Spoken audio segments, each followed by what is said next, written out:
In today's Mr. Ballen, this gives us a look into what happens when somebody dies by the title, because it says the moment between life and death is actually caught on camera. How is this going to pan out? Let's find out. Moment between life and death caught on camera. I wonder if it's anything to do with the like button. Let's find out. Have you ever wondered what happens when you die? Well, today I'm going to tell you 3 stories that all give insights into what might actually happen. Okay. And these are not hokey stories. These are stories with like evidence, photographic evidence in some cases. These are deep, unsettling stories. But before we get into those stories, if you're a fan of the strange, dark, and mysterious delivered in story format, then you've come to the right place, because that's all we do, and we upload once a week. So if that's of interest to you, please sneak into the like button's house and flip all of their wall-mounted TVs upside down. Also, please subscribe to our channel and turn on all notifications so you don't miss any of our weekly uploads. Okay, let's get into today's stories. Let's flip all the TVs upside down. It's easier said than done that. Some are bolted. Right, his scream is the first story. On the evening of December 27th, 1984, a 16-year-old boy named John Boulware sat in the passenger seat of his best friend's Jeep as they drove down a residential road in St. Paul, Minnesota. John's best friend was driving, and 2 more of their friends from school were in the back seat. They were all talking and laughing and singing along to the radio. It was dark outside and it was rainy and kind of an awful night, but John didn't care.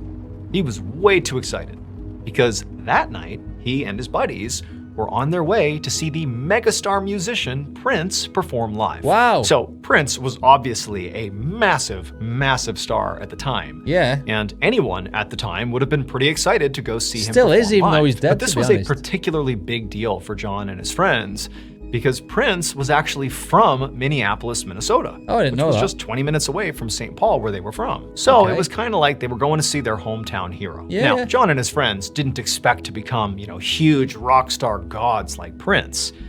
But there was just something about seeing, this hometown guy achieve his dreams on an international scale.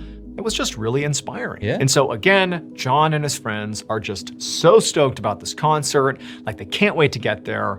And so John, with all this excitement, he turns around to talk to his friends in the backseat. Shouldn't do that when you're driving. How great it's gonna be. But right as he turns around, he hears a loud screeching sound, and he whips his head back around just in time to see the headlights of the car aimed at this tree that they're careening straight towards.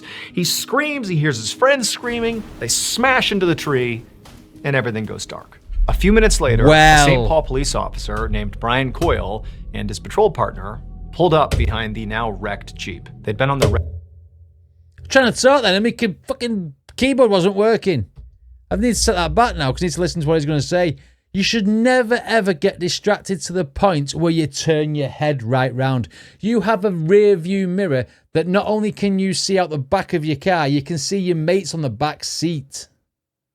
Cars in 1984 still had a rear view mirror. This is stupid. Safe driving, people.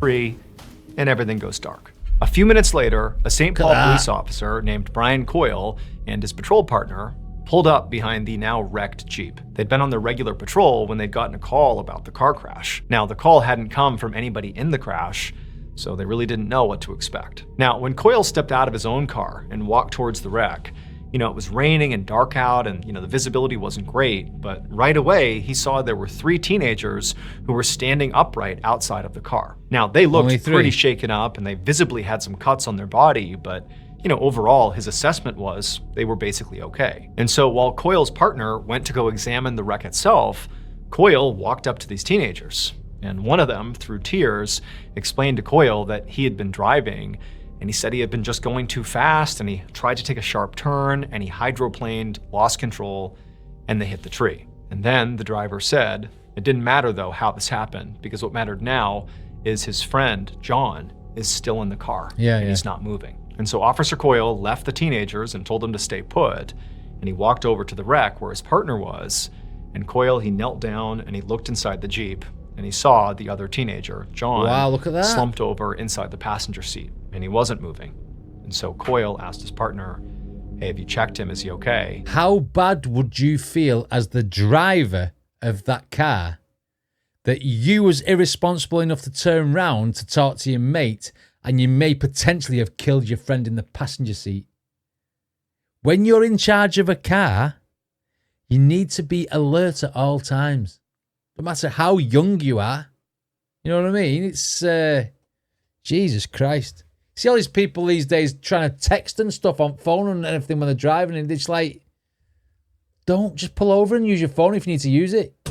And the partner looked at Coyle and just said, no, he's gone. dead. Shit. So Officer Coyle took a deep breath, and while his partner called for backup and taped off the scene, Coyle went back to John's friends and broke the news as gently as he could. Wow. But of course, they were all devastated. The only thing Coyle could do to help them was to call an ambulance to come and take them to the hospital to get checked out. Once the ambulance had taken them away, and once John's body had been removed from the Jeep, Officer Coyle and his partner began to document the scene by taking photos of the crashed car with a camera. Now, this was all standard practice, and so while they did it, they didn't think anything of it. However, about a week later, when Coyle and his partner were reviewing the photos they took, Coyle noticed something shocking. One of the pictures that Officer Coyle had taken was so bizarre that it ended up in newspapers, not only in Minnesota, but all over the country. Even today, 30 plus years later, people are still talking about it. Really? And when you see this photo, you'll understand why.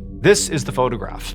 And if you look at the top right, above the Jeep's open door, you'll see something that could just be a flash of light, but to Officer Looks Coyle like someone's and head. so many others who have looked at this photograph, they say that weird apparition-looking thing above the Jeep looks eerily similar to John Boulder's face, the 16-year-old victim of the car crash. And it almost looks like this photograph captured his like soul. The moment of John's spirit departing Earth, like it's showing his final moment in life. That does when look he like died, him, that, doesn't screaming it? as the car is That does look like him, that though, doesn't it? Wow. That is eerie. about to crash into this tree.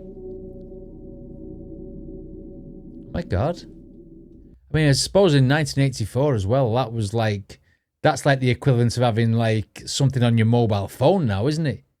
You know what I mean? But then again, I suppose in this day and age, people could edit that in anyway. But back then, 1984, with Polaroids or like snap cameras, you know what I mean? It's not going to be as easy to obviously manipulate a piece of footage. Wow. Next one is called By the Pool. Play. This keyboard's playing up. I have to use my mouse. One evening in the summer of 1974, a 60-year-old doctor named Julian Kirchick sat beside his backyard pool at his home in Old Westbury, New York, which is a suburb of New York City. It was a quiet, sunny day, and Dr. Kirchick was glad to have some time to relax. He was a surgeon at a local hospital, and he also had a wife and 4 children, so it was not often that he got a moment of peace to himself. And so Dr. Kirchick leaned back in his seat and closed his eyes and tried to relax for a second, when all of a sudden he heard something rustle in the bushes nearby. Now at first he just figured it must be a squirrel or a bird or something, so he didn't even bother opening his eyes, like this is just nature, it's fine. But this rustling sound persisted, and it just wouldn't stop. And so eventually, Dr. Kirchick did open his eyes, and he got up out of his chair to go see what was going on. Now, these bushes were like 20 feet away from the doctor, and so in order to truly investigate, he had to get up and actually walk over there. And so he gets up and he takes a few steps. It's hard to do when that, he isn't it? Get suddenly up and go for freezes. a walk. Because now, when he's looking at the bushes, he sees there is someone standing basically in the bushes, a person. But he realized this person was not a normal looking person. The person was wearing what appeared to be this dark, long robe that covered their whole body. Death's and coming in for fact, him. the robe kind of obscured their face. It was like they were this dark presence just standing there in the middle of these bushes. And so Dr. Kirchick is just frozen, having no idea how to react to this. I mean, does he call out for help? Does he, chase this guy out of his yard? Like, what does he do here? And as he's standing there transfixed, this person in the robe extends one of their arms, this long, skinny arm, and kind of begins to beckon Dr. Kirchick towards them. And Dr. Kirchick went from being sort of startled to being terrified. Yeah.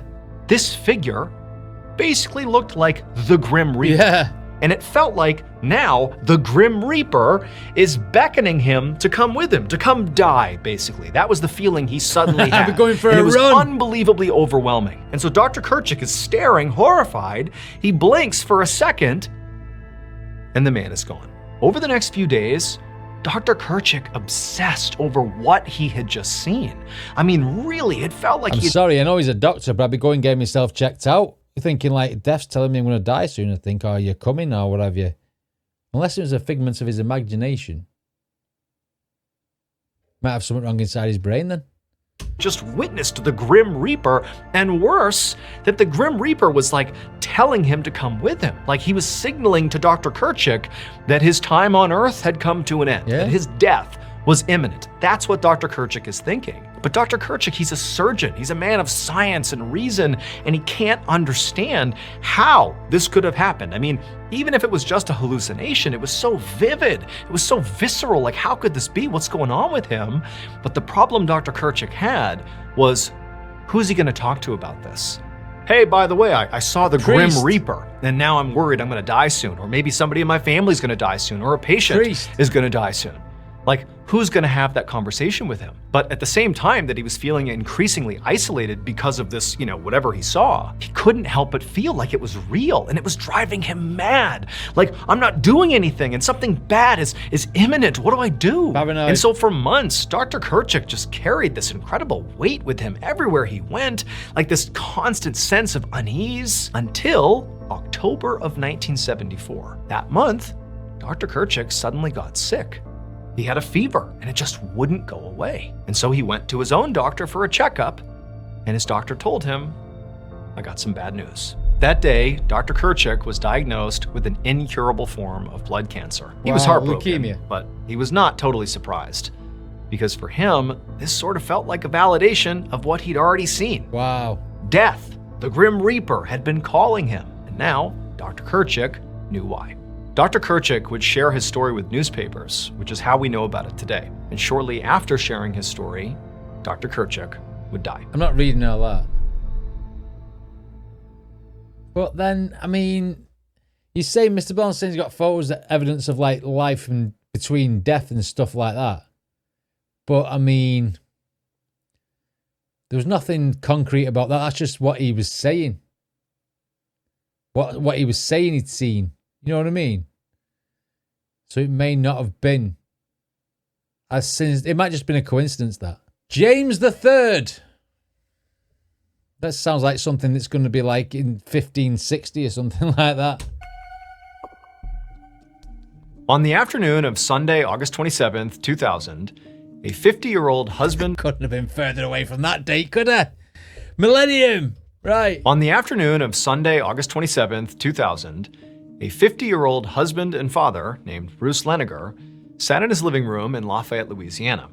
He and his wife and his 2-year-old son James had just gotten home from church, and now Bruce was just trying to relax. However, it was proving very difficult to relax because as Bruce is trying to sit on the couch and just kind of close his eyes for a second, his son, James, the 2-year-old, has his toy plane, his favorite toy plane, and he is repeatedly smashing it into the coffee table as loud as he can, saying, plane crash, plane crash, plane crash. And while, of course, James is a kid, he's gonna be loud and noisy and obnoxious, that's what kids do. Yeah.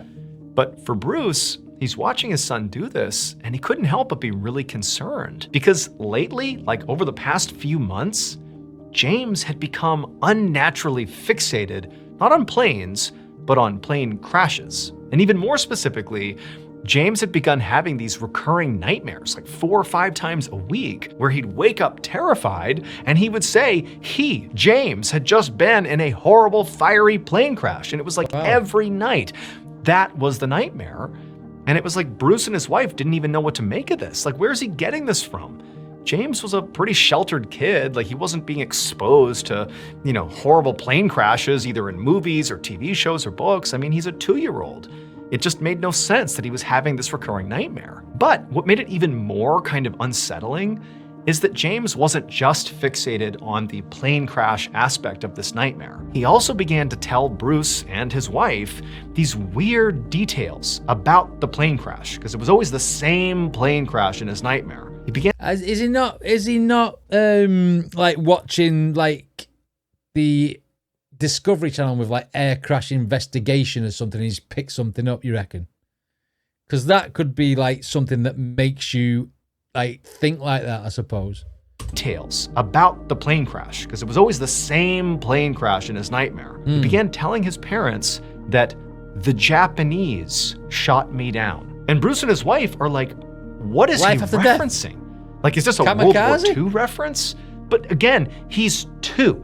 Like, developmentally, it's not something he would say even if he was exposed to it. Wow, Like, okay. it just didn't make any sense. Now, over the past few months that this behavior had really ramped up, Bruce and his wife had taken James to the doctor to say, what's going on here? Like, what's my kid doing? I don't understand any of this. And the doctors were all like, he's a kid. Like, yeah, it's a weird fixation he's got. But doctors are always quick to brush off. They are. When I was a kid, I had epilepsy. I got told I was having night terrors until I got a proper diagnosis from the hospital. Ridiculous. he'll grow out of it. Like, don't worry about it. But to Bruce and his wife, it just seemed like James was not growing out of it.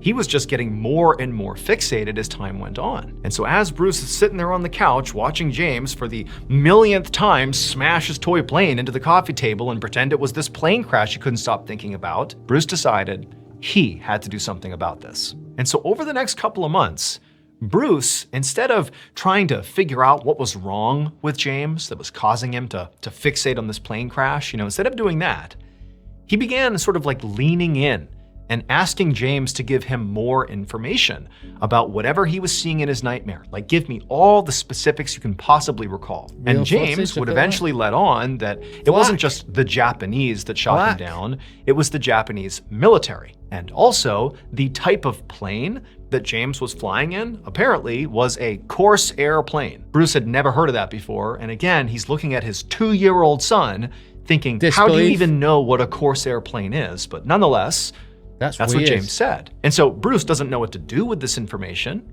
but again, he's just trying to learn. And so in November of that year, Bruce found himself sitting in the living room, and he had this World War II coffee table book that he'd actually purchased for his father, but he hadn't given it to him yet. And he saw James, playing with his plane, smashing it into the coffee table. And Bruce, he grabs this coffee table book full of pictures of pilots and combat and war, and he flips to pictures of pilots from World War II. Because now, Bruce is thinking, maybe my son somehow is imagining a scene from World War II. A pilot has crashed in World War II, the Japanese military shot them down, I don't know. No idea how he got this image, but that could be what he's thinking about. And so he's like, well, maybe I'll just start looking at pictures from World War II of pilots, and maybe somehow or another James will look at this and something will click for him. Bruce really didn't know what he was trying to get out of this, but either way, he called James over and he shows him this book. And he's like, James, do you recognize any of these planes? Like, are any of these planes the Corsair plane that you flew, in your dream? Is any of this stuff sort of lining up with your dream? Again, he's talking to a 2-year-old, but the 2-year-old sort of got it. James looked at the pages, but nothing clicked. James sort of reached down and was just kind of flipping through all the pages, and there was nothing. There was no connection with James. But towards the end of the coffee table book, where Bruce is thinking, like, what am I even doing here?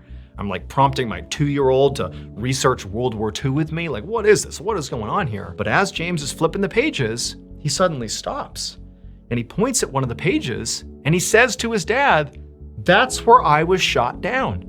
And he's pointing at the Battle of Iwo Jima. And so Bruce, again, he doesn't really know what he's trying to accomplish here, but, clearly his son has pointed out this particular fact that's sort of roughly tied in with the other things he brought up. He's had this dream about being a pilot who crashes because the Japanese military shot him down. He's highlighting a battle in Japan during World War II where, the Allies were fighting the Axis powers and the Japanese, could have been shooting somebody down. So it sort of made sense. Okay, fine. Maybe my son's dream is about something that happened at the Battle of Iwo Jima. Don't know how this even happens. Don't know how this is possible, but I'm going to do some research. And so that's what Bruce does. He begins researching the Battle of Iwo Jima. Doesn't even really know what he's looking for, but he just wants to see if there's anything connected to what his son has been saying. And what he eventually discovers actually is sort of a relief. He discovers that there is no record of any Corsair airplanes crashing during the Battle of Iwo Jima. In fact, no Corsair planes at all were flown during the Battle of Iwo Jima. And his son James had been saying specifically, I flew a Corsair plane. Like that was the plane that crashed. And so he's thinking, okay, there's a hole in my son's story. Like he clearly must have latched on to some event somehow. Somebody said it to him, he heard it, whatever it is. And in his 2-year-old mind, he sort of warped it and that's what he believes happened, but it's not real. Like he's not actually recalling something that happened in the Battle of Iwo Jima. Yeah. Like this is just, a false memory or something. However, Bruce was unable to definitively find the names of pilots who actually flew in the Battle of Iwo Jima. He wanted to find if there was any pilots named James who potentially crashed, during that battle, but he just couldn't find the information. Maybe it existed somewhere, but he couldn't find it. And so Bruce had this idea to get in touch with this old veterans group. All these old guys who had served in the Battle of Iwo Jima that were still alive. They were based out in San Diego, and they got together periodically and just sort of had social hours and stuff like that. And Bruce, he goes out to San Diego, and under false pretenses, he basically tells the group that he's shooting a documentary about the Battle of Iwo Jima, and he needs some information, about certain pilots that flew during the battle. He goes out there, and he goes to one of their social events, and he begins asking around, asking if anybody knew about any pilots named James who were shot down during the Battle of Iwo Jima. And basically all the men he talked to directed him to go talk to the group's historian, this one guy who kind of had all the information about what had happened during this battle. And so Bruce goes over to this guy and he starts asking him questions about, any pilots that, were shot down during the battle, do you know? And the historian, he tells Bruce that, during that battle, virtually no planes were shot down. However, there was one plane that was shot down. A single US Air Force pilot was shot down during the Battle of Iwo Jima, and he was killed. And that pilot's name was James Houston Jr. Bruce couldn't help but be truly shocked that the only pilot shot down during the Battle of Iwo Jima happened to be named James. Like, that just seemed like a coincidence that couldn't be possible, considering what his son was saying. And so suddenly, Bruce doesn't know what to make of this information he's been given. For so long, his 2-year-old son, named James, has been talking about how in his dream he's been shot down by the Japanese military during the Battle of Iwo Jima. And now he's being told there was a single pilot shot down in real life during the Battle of Iwo Jima, and his name was James? Like, how is that possible? That just seems impossible. And so at this point, Bruce is really holding on to the fact that his son had said his plane that he was shot down in was a Corsair plane. And this guy, James Houston Jr., who was shot down, the plane he was shot down in was not a Corsair plane. And so Bruce is telling himself, like, okay, this is just a crazy coincidence. Like, this didn't somehow happen to my son. He's not like channeling somebody else who died years ago. Come on, get to the twist. What's happening here. This is just a wild set of circumstances. That's all this is. But he's freaked out now. And so he calls his wife and he tells her about what he's learned, and he kind of downplays how much this has really unsettled him. But he ultimately tells his wife, and the two of them decide, okay, you know what? Let's just do a little bit more research and just figure out what's going on here. Like, this is just so crazy. We got to do a little bit more research. And in doing research about James Houston Jr., they discover that James has a sister who is still alive. And so they decide to contact her. Not really even sure what they're going to say, but they figure, you know what, let's just get in touch with her and just tell her what's going on. Who knows? Maybe somehow she can explain this. Who knows? And so kind of on a whim, James and his wife, they send a message to this woman, to the sister. And the sister, when she finds out there's this 2-year-old who's sort of referencing her brother's death in some way, you'd be totally intrigued, for whatever reason, her reaction was to send actual physical photographs of James Houston Jr. when he was a pilot, when he served in the military. She just sent a whole bunch of pictures to Bruce, his wife, and James to look at. Like, there really wasn't a clear set of what do we do now, and so that's what she did. Here are some pictures. And when Bruce looked at these photos, it was like his whole world was completely rocked. Because in one of the photos that clearly showed James Houston Jr., he is standing in front of a plane, and that plane was a Corsair plane. And so at this point, for Bruce, it felt like the set of circumstances, the coincidences here, were simply too much to ignore. This is no longer coincidence. This is something else. And also, there's one other small detail that now is sort of bubbling up in Bruce's mind, and that was, periodically, his son James would talk about how he really wasn't named James. He was named James III. Just periodically, his son would say that. Not every time, but he brought it up enough that it was sort of a known thing, that he was James 3. And now Bruce is thinking, James Houston Jr.? That's James 2. My son? How could he possibly know all these things that happened to James Houston Jr. if he was not James 3, James Houston Jr.'s reincarnated soul? Bruce would eventually take his son's story to the news, and the family would film a primetime segment on ABC about it. James was soon invited to the Battle of Iwo Jima Veterans Reunion, where he would shock the group with his knowledge of the battle. James also met James Houston Jr.'s sister, and when he did, he called her by a nickname that only her late brother ever used. After that, even she was convinced that her brother's spirit had come back to Earth in James 3. If reincarnation is real, James's story is one of the most credible and well-documented cases in history. No way.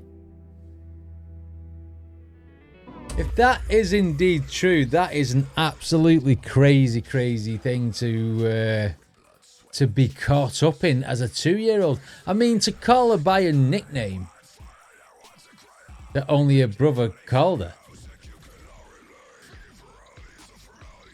That's crazy. I mean, everything else leading up to it, I thought, well, you can read that in a book, or you can find that out in this place, or that place, or another historic place, or a book. But to call someone by the nickname that only her brother knew, that is crazy. It's interesting stories, them there. And obviously the first one where he kills his friend is obviously, you're going to feel really bad for that, aren't you? But that picture, whether it was bent light or not, I'm not sure. But it did look like the guy who died. You know what I mean? Wow. Okay, MrBallen. Got me thinking on this one, especially the last one. What did you guys think? Let me know in the comments. Don't forget to check out MrBallen's original video. And if you want to subscribe here, I'll not stop you.